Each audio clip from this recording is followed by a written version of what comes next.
А Стопоровский сыграл новую краску. Он себя поймал как следует.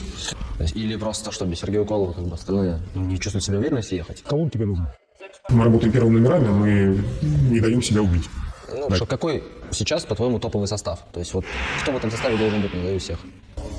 Нет, один был. Были отборочные под бетонации, куда нас попросили очень выйти, потому что остался один Берн. Вот из этих 8 человек, если я тебя попрошу самого ценного назвать, сможешь назвать кого-то? Ну, я понимаю, что это. Салют, друзья! Это канал, где мы говорим об АСБ. Меня зовут Макс Юн. В ролике про историю команды Боярд я сказал, что у меня осталось достаточно много неопубликованного материала из интервью с Сергеем Уколовым. И мы договорились, что если вы оставите определенное количество лайков, я его опубликую. Сказано, сделано. Хотя, честно говоря, я сомневался и публикую это видео только потому, что обещал. Дело в том, что, судя по просмотрам, вам не очень интересны большие видео. Или большие интервью, я не могу точно сказать, потому что на канале большие видео — это в основном интервью. Но лично мне этот формат интересен. И я думаю, что ваш неинтерес связан в первую очередь со мной, как с интервьюером. Я могу вас понять, мне самому далеко не всегда нравится, как это выглядит и что происходит. Я отдаю себе отчет, что многому нужно поучиться, и буду это делать. И надеюсь, что в какой-то момент я прокачаюсь настолько, что вы этот формат полюбите. Окей, и вот после этой минутки нытья, и перед тем, как вы приступите к основному блюду, я хочу дать некоторые пояснения, которые нужно держать в голове, просматривая это интервью.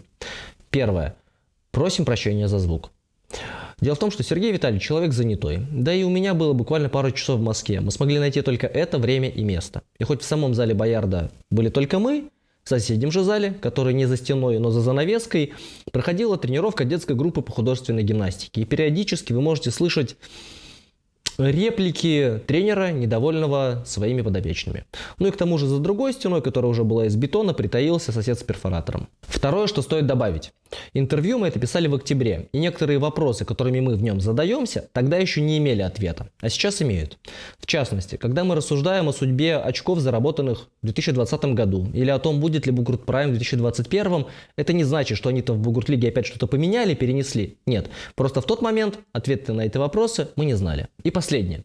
Первая четверть, а может быть третье видео, затрагивает темы, которые я поднимал в роликах про историю команды Боярд. И если вы не хотите повторения, хотя там есть кусочки не вошедшие, смело прыгайте по тайм-кодам. Ну, вроде все. Приятного просмотра. Салют, друзья. Меня зовут Максим Юн, и вы на моем канале, где мы говорим об АСБ. Сегодня мы в гостях в зале команды Боярд, и со мной Сергей Уколов, всем известный человек, капитан этой команды. Сергей, привет. Привет. Сергей, сегодня поговорим об истории команды. Ты расскажешь, как она появилась, вообще какие у вас, не знаю, были знаковые мероприятия, знаковые бои, где вы сейчас, какое будущее вас ожидает по вашим прогнозам. И чтобы начать, нельзя не упомянуть, что команда Боярд, вот, для боев 5 на 5, это команда клуба Боярд, который долгое время, практически большую часть своей истории, всегда был клубом турнирщиков. Ну, и расскажи, пожалуйста, сначала про клуб Боярд. Как он появился, в каком году, кто был у основания, какие бойцы? В 2002 году мы отпочковались от клуба ПАВ-1, то есть 18 лет. Мы ровесники клуба Берна, на полгода постарше так получилось. День рождения у вас было только что. Он на самом деле был 19 числа, но отпраздновали мы. Отпраздновали, а у нас в мае. Клуб турнирщиков, потому что мы организовывались тогда, когда в основном движуха была турнирная, а Бугурт это было для каких-то маргиналов, хулиганов, отморозков. Мы с ними не очень дружили. К тому же нас поначалу было не очень много, мы пятерку-то, какая пятерка, там не было пятерок, например. Почему-то так сложилось.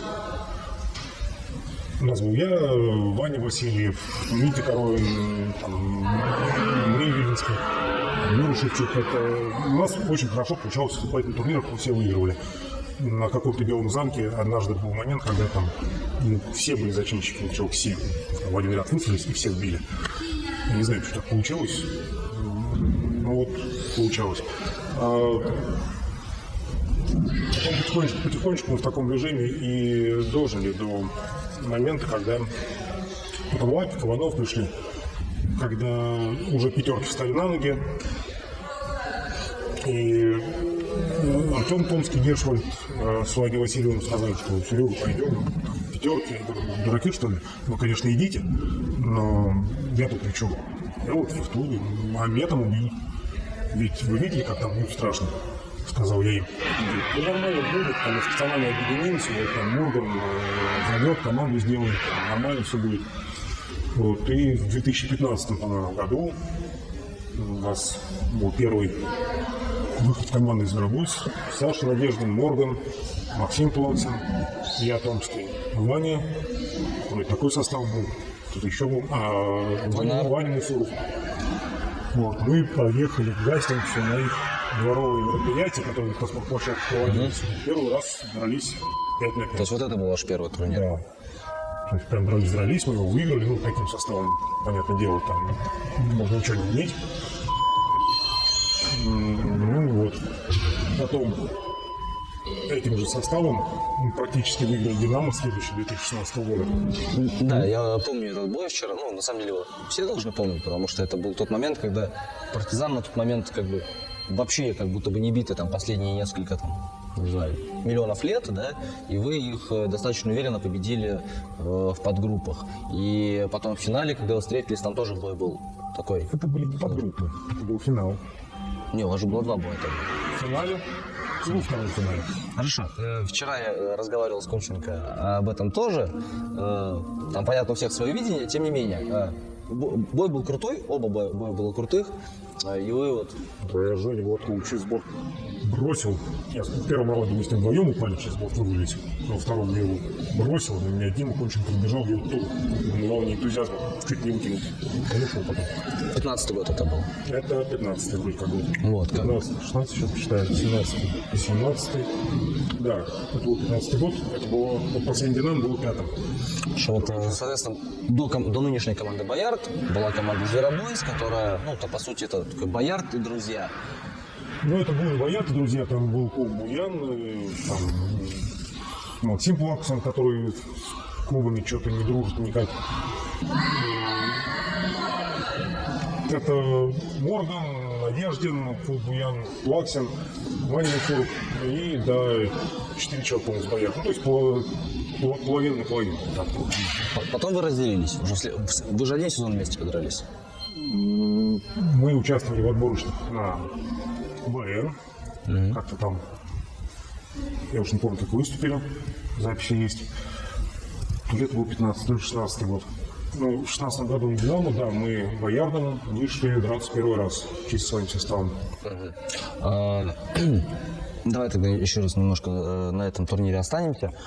Понятно, что вот сначала вы приехали на какой-то дворовый турнир в Гастингс, там всех победили, но там уровень турнира, очевидно, такой был. То, что сейчас расскажет Сергей Витальевич, является не совсем верным отражением реальной истории. За 5 лет детали забылись и потонули в тумане времен. А как было на самом деле, я рассказываю в первом ролике, посвященном истории команды «Боярд». Продолжаем. В финал вышло 3 команды. Дурацкая система мне не нравится. Давай отмечу почему. Потому что, как обычно сетки строится, не как финал 3, а как финал 4. То есть есть полуфинал, когда две команды, каждая дерется с собой, одни дерутся потом за первое, второе, потом за 3-4. Почему я просто сначала 3-4, потом первое, второе. И все прекрасно. У тебя получается на 1 бой меньше. А когда ты дерешься в финале 3, у тебя получается 2 боя с сильнейшими командами. А так как в полуфинале ты дерешься с командой слабее тебя в полуфинале всегда. То есть ты вышел с первого места по группе, ну там, короче, прошел более легкий сетку. И ты уже либо первый, либо второй, классно. Там ты дерешься в 2 тяжелейших боя, и можешь еще и третьим оказаться.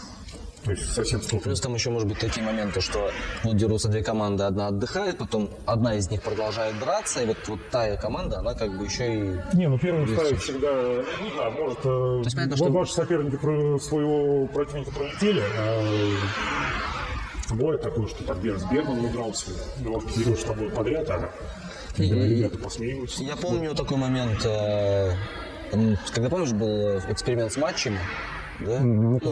Да, матчи — это бои между топовыми командами до 5 побед, причем были возможны ничьи, и бои могли затягиваться на миллион лет. Вот как раз был бой Медвежий 5 Из западной башни. западной башни на час. И они сражались час, а потом мы сражались с западной башней и вот так прошли, потому что парни были изнасилованы просто.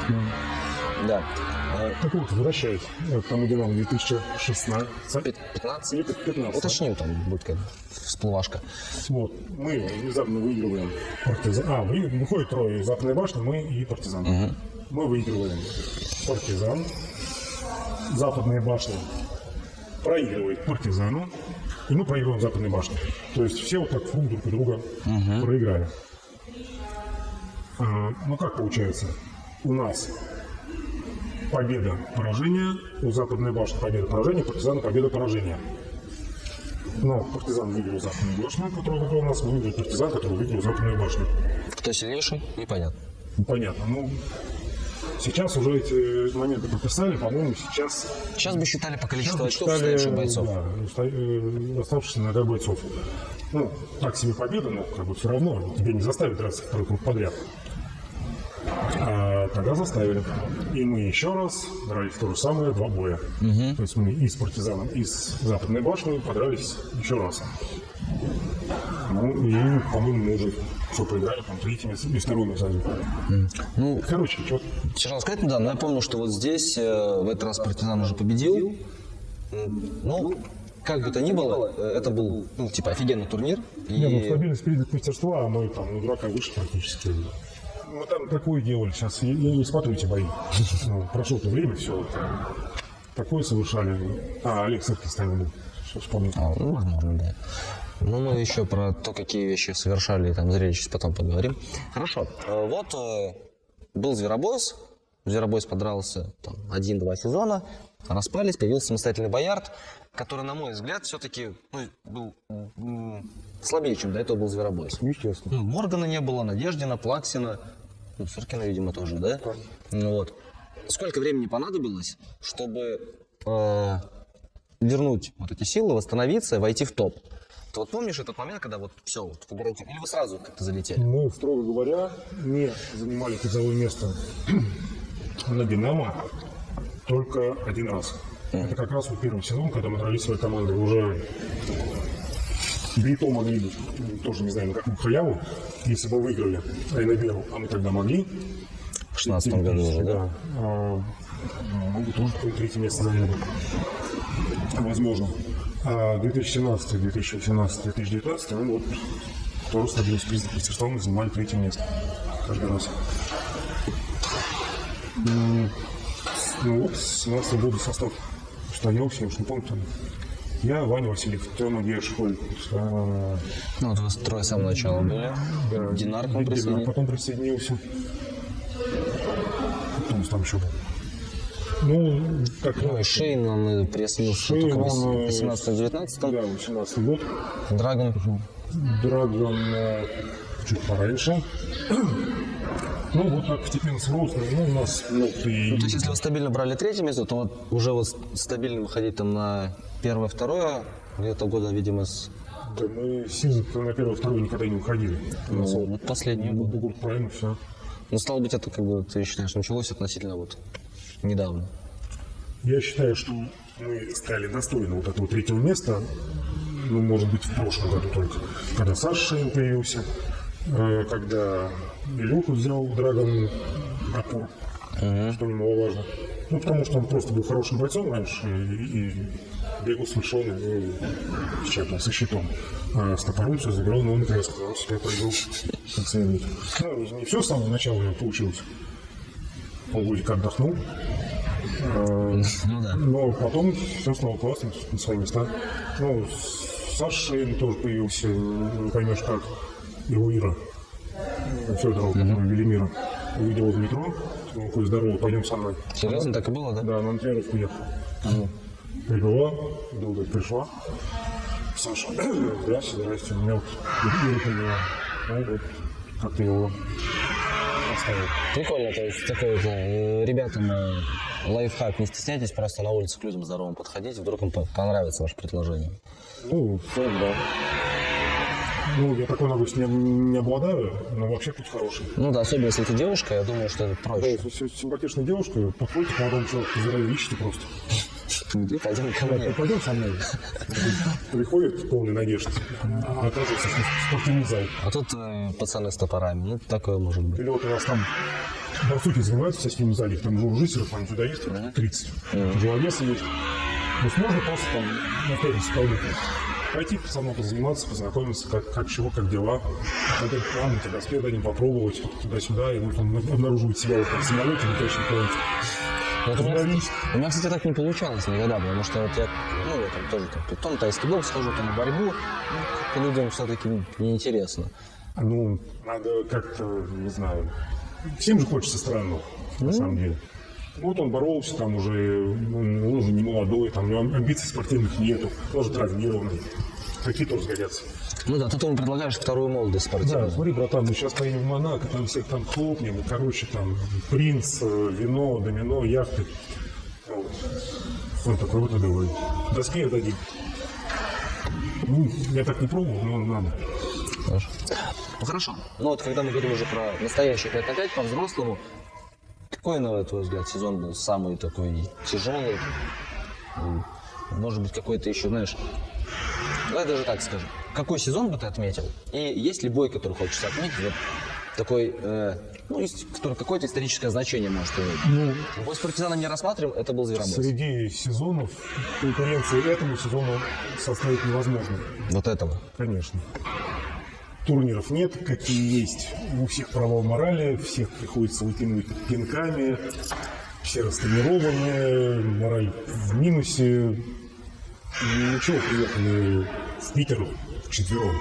Просто не собрали больше? Ну да, все остальное там не могу, болею, короче, не хочу, жопа. Вот.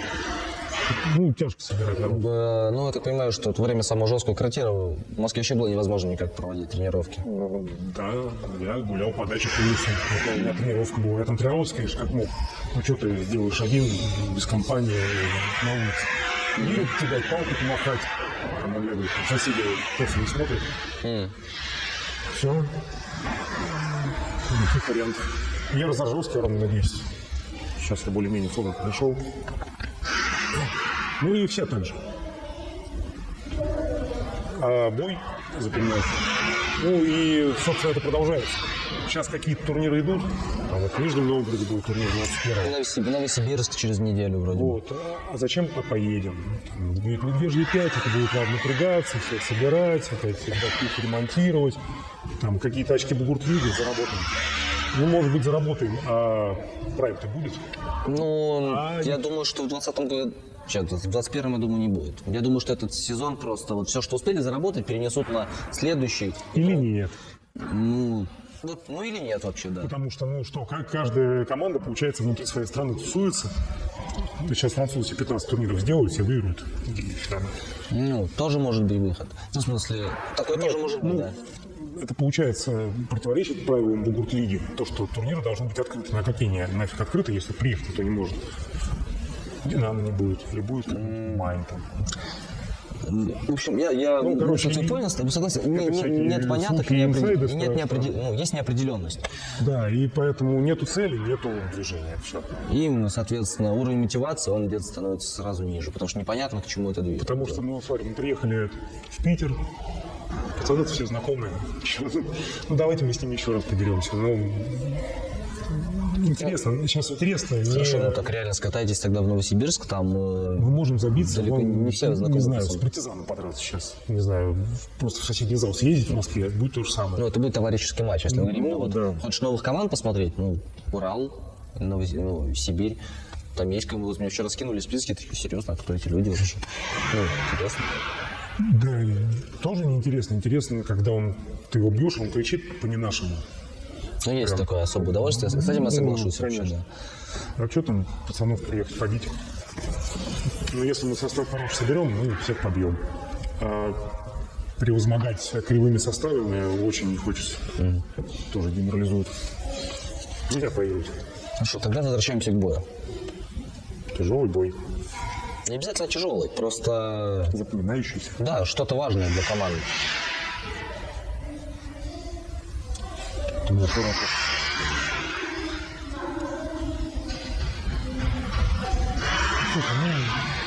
выигрывать нравится, поэтому финал Бургпрайма, конечно. Финал Бургпрайма в 19-й год. 18-й уже, по-моему. Не, 19 Бургпрайм был в 20-м, да. 16 февраля. Да, 19 с медвежьей пядью, да? Финал был с медвежьей пядью. Финал был с медвежьей пядью. Помню, чуть не единственный раз, когда мы... Но это не единственный раз, когда я у них выигрывал, но мы там за Рабойсом когда-то выигрывали. Но это тоже не считается уже. Ну, опять же, они сейчас такой Сейчас все по-другому. Не знаю, если меньше тяжело, надо действительно борцов за 120 набирать. Ну, я помню, что до этого боя, ну, я же там тоже был, где-то там вот мимо вас проходил, ты делился с парнями желанием Тора бросить. И вроде тебя получилось, да? Нет, я пришел к Брю и сказал: смотри, Брю, сейчас я Тора швырну. Он тогда ко мне всегда приходил по буркам. Он говорит: сейчас. А я такой раз и бросил. Вот. И во втором раунде тоже взял и бросил. Ну, это он уже там без щита, что ли, был. То есть он сам сел. Но факт остается фактом. С тех пор Сергей ко мне больше не ходит. Помолодку там камень отправляют. Вот я с ним обнимаюсь, стою. Хорошо, тогда говоря об этом вообще бое, об этом турнире, у вас был легионер Саванович. Ну, типа, все знают, супер крутой мужик, супер крутой боец. Но ты как считаешь, вот ваша победа, то есть без него бы получилось? Скорее всего, нет. Скорее всего, нет. Потому что у нас не было человека умного, опытного с топором в центре. Да, тогда и Драган тоже без топора тогда еще был, Он да? совершенно бегал,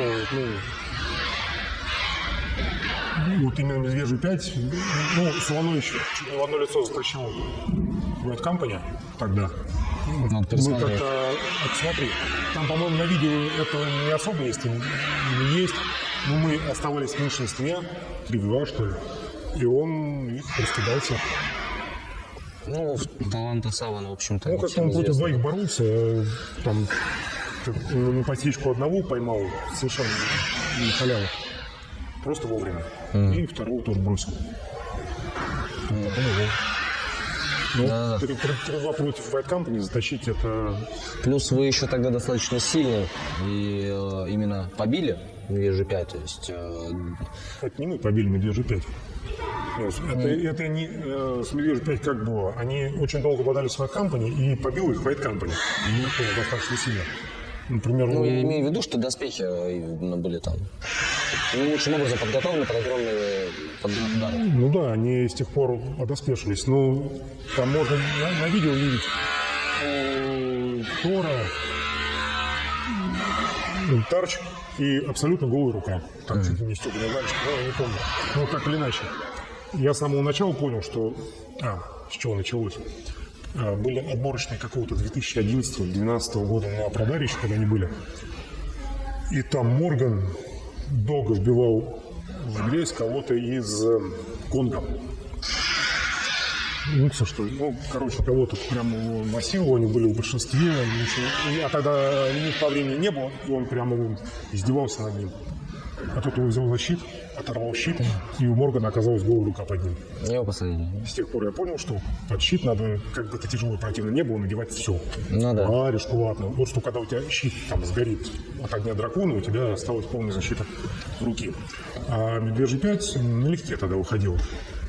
У Саши Никитина тоже, или там, Хидра, я не помню, когда уже Солонович добивал, там прям видно, там вот так вот отклячен щит и голая рука. Все, там Солонович хитрый парень, не очень сильный, но это да, интересно. Все, воля к сопротивлению пропала. А потом уже год спустя, они все надели подщитовые руки. Год спустя я наблюдал, как одевается Тор. Я со спины стоял, смотрел в Голландии. Там первый слой брони, там какие-то отражатели ионные, понапришиты, там сверху это, следующий слой мотозащиты, потом сверху бригантины, еще какие-то железяки. Я смотрю, этого парня в спину бить просто не надо. Это ты сломаешь себе оружие, выронишь руку. Парни провели работу над ошибками. Провели. Ну, это отличает хорошую команду. Они всегда, как бы это тяжело не было, пересматривают свои бои, которые они проиграли. И вы с ними опять встретились на последнем «Динамо». Да, по средним Динамо встретились. Да? Да. Да мы с ними каждый раз встречаемся. Ну вот после Монако следующая встреча, такая мощная разборка. Ну, по-моему, все-таки... Нормально было. Да? Ну, нам, чтобы встречаться с Невежей 5 нормально, Нужно приехать на один нам нужен мероприятие. топовый состав, вот абсолютно, чтобы все приехали, все были заряжены, все там ремешочки не отстегивались. Тогда мы им бой сможем дать. Какой сейчас, по-твоему, топовый состав? То есть вот кто в этом составе должен быть назови всех? Потому что вы же разными приезжаете, иногда так, иногда сяк. Фух, я Динар Шейн, Драгон, конечно, который сейчас живет в другой стране и поэтому никуда не приезжает. Гершвальд, Петрик, Сан Алексеев, Александр и Лапик. Но Лапик сейчас без опыта практически в один турнир. Он очень гигантский потенциал, может быть блестящим третьим номером, не хуже всяких нить, а даже лучше. Но ему надо много опыта. Из этих 8 человек, если я тебя попрошу самого ценного назвать, сможешь назвать кого-то? Ну, я понимаю, что это такое. Самый ценный сейчас Драгон. Потому что он третий номер. А третий номер всегда самый ценный. Он... То есть вот я удивлен в том смысле, что ты ответил на этот вопрос вообще. Ну, если задуматься, да. Ну, сейчас иначе не скажешь, потому что те ребята, которые на бортах стоят или там вторым номером, ну, задача довольно простая. Им слишком много соображать не нужно. Ну, да, если ты хороший боец, там поборешься рядом с бортом, где-то, может, чуть-чуть в центр выйдешь, но недалеко. В общем-то, это можно на словах объяснить, и человек поймет и сделает. Там, цепляйся за борт, бошку не отдавай, стой, сопротивляйся. Вот, ну, Леша Петрик сейчас так работает, он нечеловеческого здоровья мужчина. Свою голову иногда отдает, потому что привык там подныривать. Но пройдет некоторое время, перестанет давать голову и будет идеальным первым номером. Все. А когда ты третий номер, там ну, как компьютер в голову работал, что надо все видеть, чтобы тебя не сбили, чтобы увидеть, где помочь. Здоровья много надо. Ну, чем ты ближе к центру, тем больше у тебя вероятность того, что сам тоже можешь улететь. Ну, побольше привычки доспехи.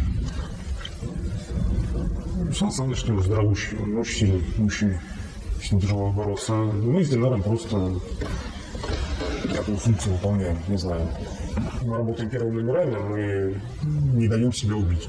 Ну, плюс у вас с Динаром, у вас же сравнимый опыт, он же тоже... В целом очень похож сейчас и по функциям ресталища, и по опыту, и вообще по мышлению. Наверное, это в целом хорошая позиция для опытного человека. Ну да, там есть время постоять, подумать. Ну, то есть, когда будет случай что-то сделать, мы поможем, что-то сделаем. Сами инициировать уже тяжело, там травмы, возраст все-таки. А где-то помочь качественно, толково, мы и можем. То есть, там вовремя нового поставить, как-то вдавить чуть-чуть. Вот это сейчас наше. То есть, у меня сейчас не хватает сил с трупами бодаться, прям бошку свернуть в камень. Нет? Ну, Каменев это в целом такой пример, знаешь. У него многих вообще есть сила башку свернуть. Хорошо, давай вот вернемся. Вот мы поговорили про прайм 19 года, да?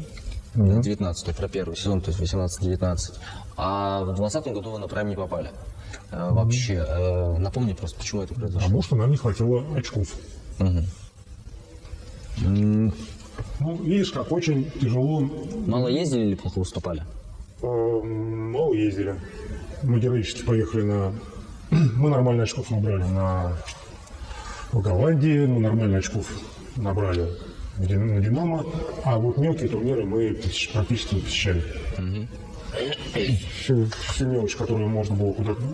На одном опыте не были. То есть вы там в Италии метнулись. Вот. И на это очень тяжело посчитать, сколько тебе нужно. Невозможно это расчет совершить. То есть правильная тактика, это знаешь, появляется турнир какой-то в сетке, какая правильная, она кривая, это практика. Появляется, заявляется турнир, ты так регистрируешься, всех. Вот. Ты состав потом поменять сможешь. неважно, поедешь ты, не поедешь, ты просто забиваешь слот. Тебе, ты можешь бесплатно отменить его за 2 недели до турнира, ну и дальше.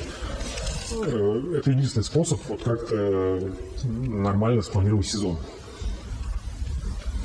А в ситуации, когда ты просто назначил себе... Вот мы хотели бы Италию, кстати, проехать в этом году. Ага. В феврале, как раз. Вот и сейчас. Я вот в апреле мы должны были лететь во Францию, на юг Франции. Вот я там как раз планировал участвовать, тоже не сложилось. Ну вот я сейчас должен быть на семинаре в Германии, вот, например. А меня звали на семинар в Польше. Да. Да, ты прав, это, пожалуй, самый хреновый сезон, самый тяжелый. Да. Ну и вот. Просто когда ты и, например, я не знаю, как там в футбольных этих лигах всяких, но ты можешь примерно прикинуть расклад по командам, зная их силы, кто куда ездит, ну, они все везде ездят, неважно, что тебе надо сделать, чтобы туда-то пройти. А здесь, получается, бери больше, бросай дальше. Надо ездить везде, это невозможно. Ни финансов, ни сил столько, ни времени нет, мы не профессионалы. Сколько у вас сейчас человек в команде в составе? Ну вот в заявленном как-то просто. Сейчас человек, ну, там заявлено много кого. Ну, на самом деле человек 8. То есть вот те, кого я назвал, по большому счету, они там ровно Зуев на подхвате. В прошлом сезоне разделили команды на 2, сделали бояр белый, бояр красный. Ну, какие мысли были, что у нас 2 нормальные команды собиралась. Ну, бояр красный, в принципе, когда он собирает целиком, если ребята нормально тренировались, нормально выступали, ставили цель попасть на прайм, они бы попали. Ну, и мы попали. То есть, если сезон был нормальный. А так как сезон пошел лесом, то, ну, и как еще думал, что там ответственность какая получится, что будешь тренироваться, что там. Потому что когда большой состав, ты думаешь, ну, старшие пацаны поедут, которые посильнее. А мне нормально, с опорчем, либо дома тренируюсь, денег не потрачу, сэкономлю. Но опять же, повторюсь, у нас не профессиональный спорт, нам денег никто не платит. И там, ехать в Таракань какой-нибудь, получать люлей за свой счет, это нужно быть очень своеобразным человеком, чтобы это делать часто. Таких людей немного.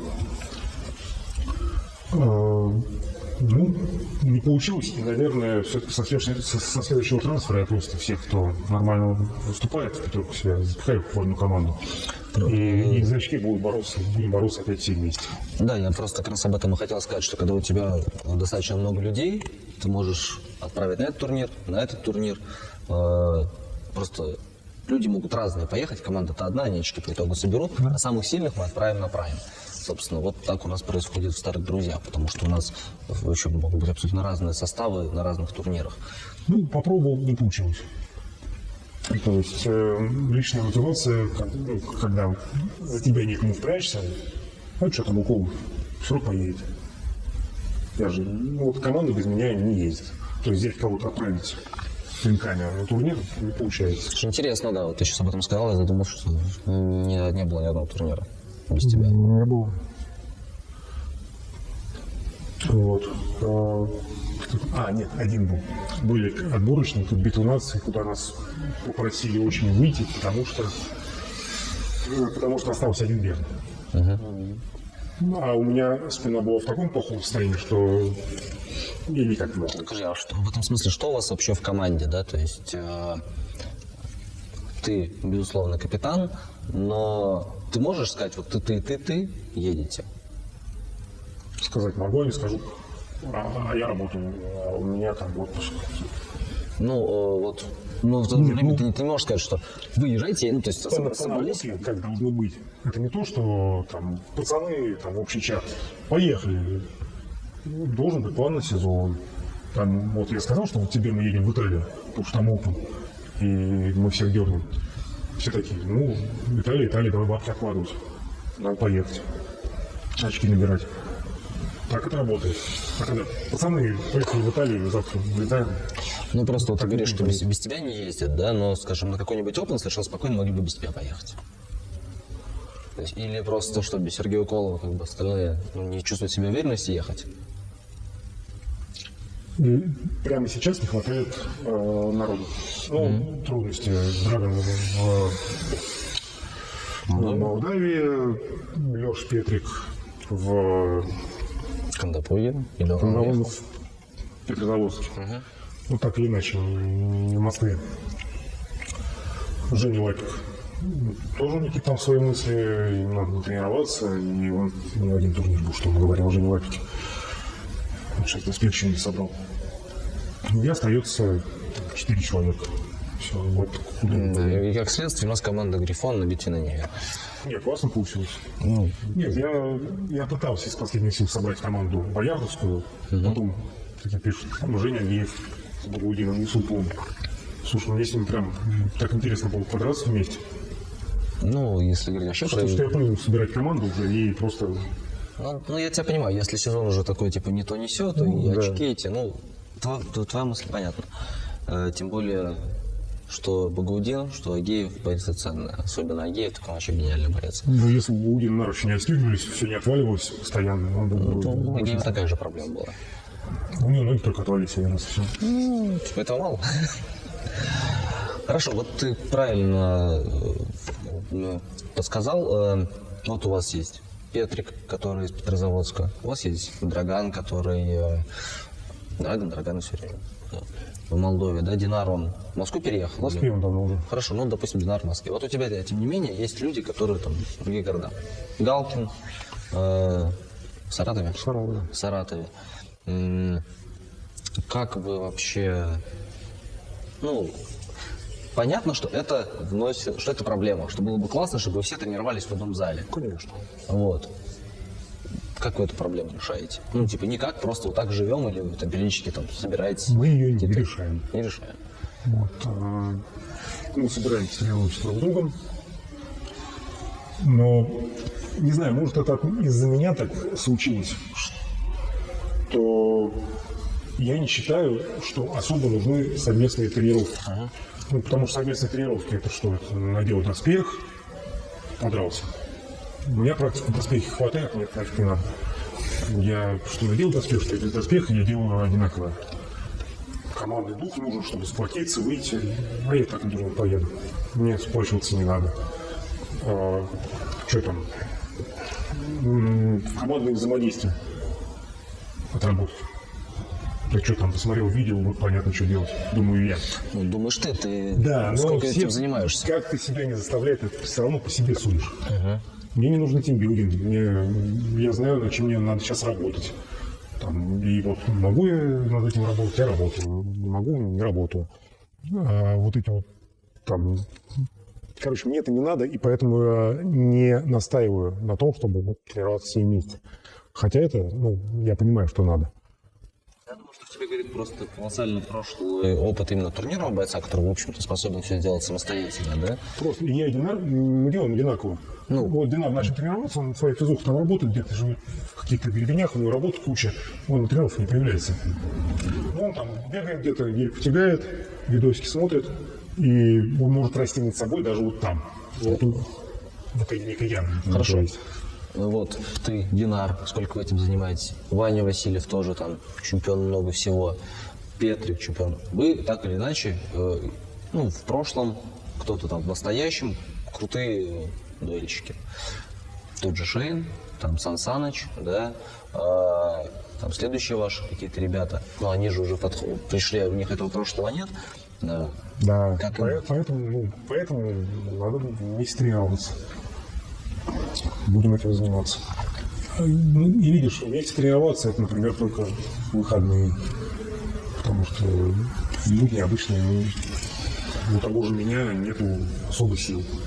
Ну, у меня тренировки работают 1 неделю. А вот воскресенье у меня отдых.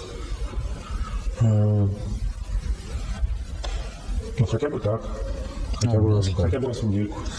Ну, Сергей, мы все равно уже подходим к концу. В принципе, прошлись по всем вопросам, которые я хотел. Я хотел спросить насчет белого и красного боярда, какими целями. Теперь я понял, что, в принципе, скорее всего, вы опять сольется в команду. Вот ты сказал, что без тебя ребята есть, у меня возник вопрос. Ну, мы не молодеем, ты тоже, и ты в этом вот спорте. То есть в какой-то момент ты перестанешь выступать в команду боярд. Что с ней будет? Она вообще, как ты считаешь, будет существовать, если вот ты просто возьмешь и выйдешь из состава? Будет, никуда не денется. У нас достаточно много народу. Может, он станет слабее, может, кто-то отвалится, но не денется никуда. Такое со всей командой бывает. Бывает. Из топовых команд ходят топовые люди. Ничего, как справляются. В принципе, при этом ты же, если мы понимаем, что твоя личность сама по себе достаточно имеет большое значение для команды, ты всегда можешь оставаться там за ресталищем, раздавать ценные советы и на поле не присутствовать, но... У меня сейчас обмотки нету. И мне все еще руки, ноги там, все на месте. Поэтому вот как-то и я стараюсь чуть-чуть не травмироваться особо. И я не могу не поехать, когда я могу поехать. Как правило, могу. В Питере в двенашках ты не участвовал, ты там с кружкой кофе ходил и всеми командовал. Вот ты как считаешь? Это у меня была отмазка. Колено. Что? Ну вот, и тогда скажи мне свои впечатления. От тебя было больше пользы, когда ты раздавал ценные указания? Это не было от меня никакой пользы. Мне запретили быть капитаном. Сказали, что капитан должен быть только в успехе и участвовать. Ну ты хорошо, ты был человеком, который подавал советы. И там прислушивались. Не сказал, что мне там куча пользы было. В пятерку, да, я помог бы, но... То есть, если в какой-то момент ты перестанешь драться, ты можешь оставаться за ресталищем, подавать советы, в принципе, возможно, приносить команде пользы не меньше, если не больше. Да, смогу. Вопрос. Почему вопрос? Всегда смогу. Не, вопрос был такой, будет ли Боярд без Звукова? Будет. Ты считаешь, что будет? Хотелось бы, потому что нам вообще в России очень не хватает крутых топовых команд. А Боярд всегда будет претендовать на это звание. Буду надеяться. С другой стороны, вот если посмотреть сейчас на топовые команды российские, сколько там, 5? Ну, я бы сказал, что 5, да. Там каких-то совсем мастодонтов, на самом деле. То есть люди с чудовищным опытом. И Согласен. чтобы такой опыт набрать, а для топовой команды такие люди нужны, вот, в том же НСК, чтобы войти в топ, там должны пацаны тяжелые, и с опытом от 10 лет и выше. Кто-то из нынешнего топа умрет, те подтянутся. Ну, естественный процесс. Ну, конечно. Но вот пока что это поколение не сменилось. Пока что те, кто начинал, в начале бетонации, мы всех можем видеть. Но если обратить внимание, то вот про нас, про старых друзей, мы постоянно себя как бы подтягиваем, стараемся разбавлять кем-то молодым. Вчера говорил с Кунченко, опять же, ну, ты все равно видишь в моем интервью, они на турнире в Перми там подтянули нескольких ребят из Енисея, то есть молодых ребят. То есть это тоже разбавляется. И у молодежи появляется возможность там, сражаясь плечом к плечу с более опытными людьми, там, пересмотреть свои некоторые подходы. Ну, нет, такое такая должно быть. Что на будущее? У нас в спорте есть некоторые высоты, которых нужно достичь. Вот, в принципе, вы правильно взяли, но вы никогда не были в России один. Ты лично входил? Да? Я 2 раза. Ты 2 раза входил. Какой цели ставите? Ну, у нас есть пока один турист, без которого мы не станем, скорее всего. Мы уже выяснили, что он самый ценный сотрудник. У нас достойной замены Драгона нет. Ну, то есть я могу ходить третьим номером, но я хуже Драгона сейчас с которым. Лапик может им стать в перспективе. Лапик может. Россия один, мы, такой партизан, как и сейчас, мы побить, думаю, сможем. Они без Жени Гладкова им стало гораздо тяжелее, конечно, с такого порога. Вот, а Медвежий опять нам нужно очень стабильно выставить самый сильный состав. И очень хорошо. С доспехом работать, то есть серьезно подготовиться к бою на Медвежий, чтобы у нас было 50 на 50 шансов. А западная башня? Ну, тоже там Солонович, Адеев. Ну, та же история, да. Ну, если смотреть финал Динамо, у нас был хороший состав на Динамо. Если с нас доспехи не отваливаются, то, в общем, все нормально. Так нормально. Мы можем долго стоять. То есть, может быть, не нагретеет ничего, но, по крайней мере, очень долго... То есть получается, что сейчас из-за того, что Драга не имеет российского гражданства, то есть теоретически в полном составе вы россиянин точно стать не сможете. То есть у вас нет адекватной замены. Ну, точнее, есть, я считаю. Я лично считаю, что Евгений Лапик – это адекватная замена. Ну, я тоже так считаю. Ну, у всех свои сложности. Уже тоже там свои традиции, тараканы, надо все это лучше собрать, переварить, опыт набраться. Ну вот, завтра мы становимся Россией-1 и говорят, что в июле надо ехать на бетонацию. Я же не войну. Ну, я не смогу такую ответственность взять человека, который там, с большого опыта. Он может сделать странное, может не сделать, может классно получиться. Но для меня все-таки Россия-1 это там, 2-3, неважно. Когда-то сборная, это даже не знаю, как людей подбирать. Ну, даже если бы выиграли отборочные, я бы, наверное, не сказал, что вот наша команда все берет. Я бы постарался кого-то туда нацеплять еще. Ну, я думаю, что на этом все. Классно поболтали. Ну, все. Спасибо, Сергей. Рад тебя видеть. Пока. Друзья, счастливо. Пока. Подписывайтесь, жмите колокольчик. У Сергея тоже канал, больше, чем мой.